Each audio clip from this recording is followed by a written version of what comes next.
Let's dance. Penguin, episode 2.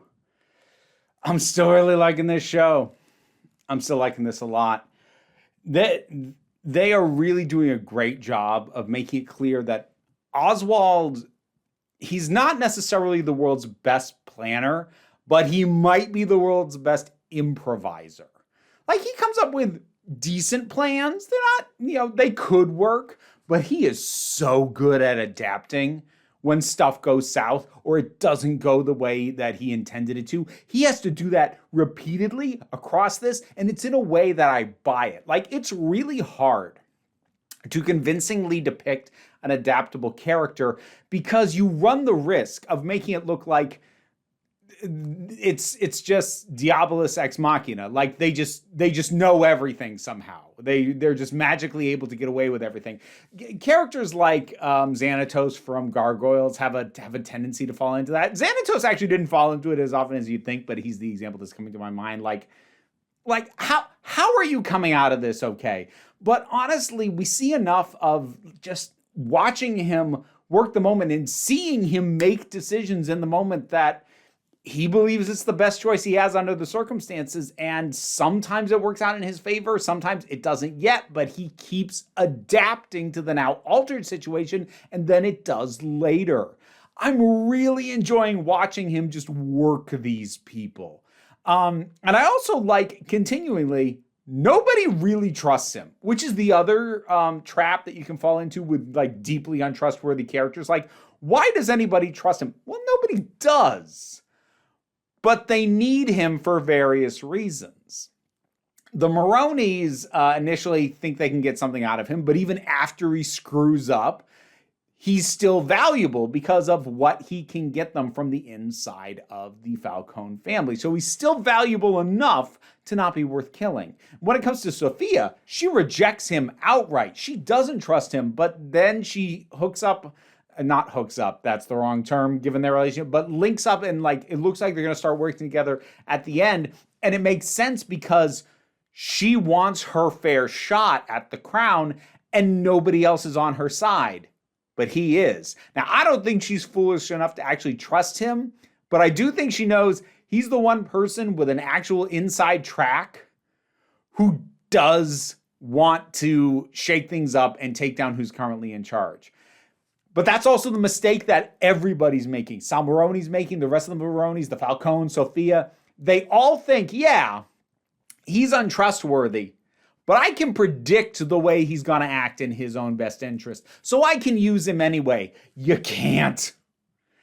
And they don't realize it. And again, this is a really well-balanced character because he's just slimy enough. He just kind of has that kind of ground level goon attitude that makes it easier for people at higher levels of power to dismiss and just assume, like, okay, yeah, he's a backstabber, but he's not a planner.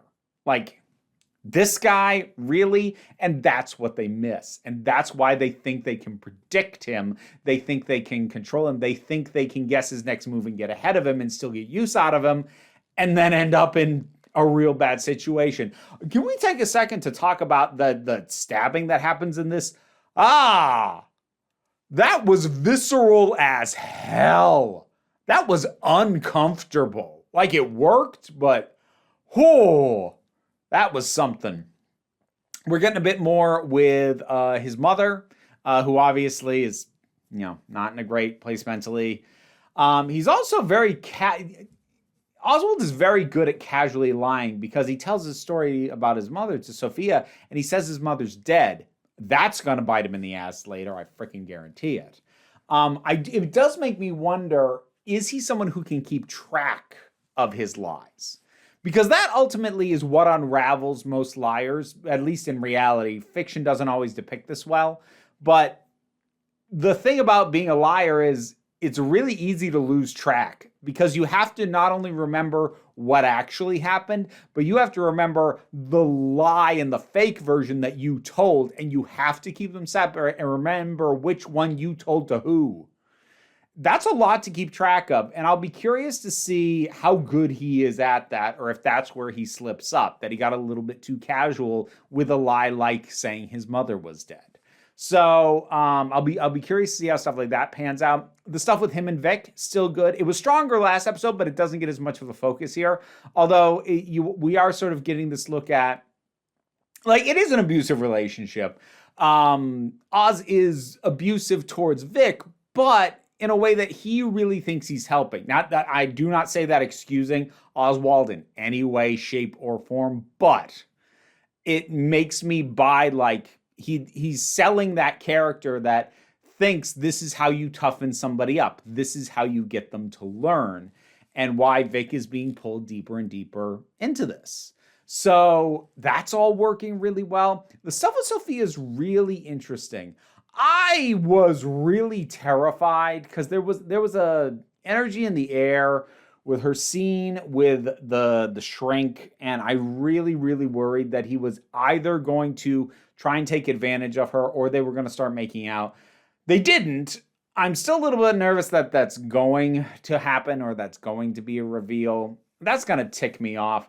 Less in a vacuum, because, like, as a story beat in this, like, fine, whatever. But I'm also at that point where it just seems like, especially in anything even vaguely superhero related, whether it's the comics or TV shows or the movies, if somebody has a psychiatric background, they're always evil. And at a certain point, it's like, look, the problem is not each individual instance that does this, but collectively, you do this too much. Could we not? And again, so far it hasn't. I got real nervous about it, though. But seeing Sophia starting to bump up against her own family, and also realizing how scared a lot of them are of her. Some in a very visceral way, like with her cousin. Some in a more like, look, she's a liability. She's unpredictable. This isn't great kind of way, like her uncle is kind of treating her. But there was a fear around her that I'll be really curious to see how both she as a character and the show choose to play with.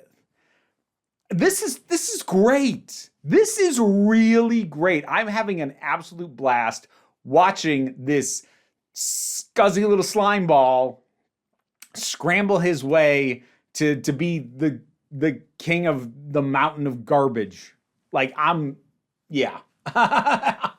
I'm really enjoying this. So, Penguin, I don't have too much more to say than that, because, like, I've mentioned this before. It's a pretty standard trap of a reviewer. It's easier to talk for a long time about something that has a lot of problems than something that's just good, because you're like, it's good. I like it. And, like, to try and go into more depth than that, kind of, I don't know, for something as casual as this channel is, doesn't, like, I can't get my brain in that headspace. If I'm going to do a deep dissection, it's not going to be of a single episode. I mean, every now and then, single episodes can blow me away in a way that is worth dissecting, but, like, this is just super solid, consistent, and I'm having a blast. Penguin, episode 2, what'd you think about it? Whatever your thoughts are, drop something down in the comments. Let's talk about it. Patreon pays the bills, enables me to do this as my living, even if you can't help me out that way. Like, share, subscribe, all those can help me out. Don't worry too much about it, though. We take a relaxed attitude around here, so you can just come on back next time you need a break. And now to thank my highest supporting patrons: Robin Moore, Zubin Lutfula, Goddess Elida, Welsh Wrestling Geeks, Oliver B., Melinda Pedersen, Tarak, the Thing That Goes Doink in the Anime, Gene Foray, Movie Turtle, Ulrich Bogdan, Loki Eris, Melinda Walters, Auntie Kate 808, Becky Sparks, Frenobulax the Poodle, Tracy Scrabbit, Angry Casperel, Dave Hall, Quite Bearish, Rosalind Bennett, Adam R. D.L. Taylor, Palba Rabajoggle, Mira G, and Sir Didymus is my favorite. If you're wondering about this little guy, this is Nymph. He's new. Don't worry, the other two are fine. He's just not fully socialized with them yet. You'll see them all together soon. Won't they? Yes, they will.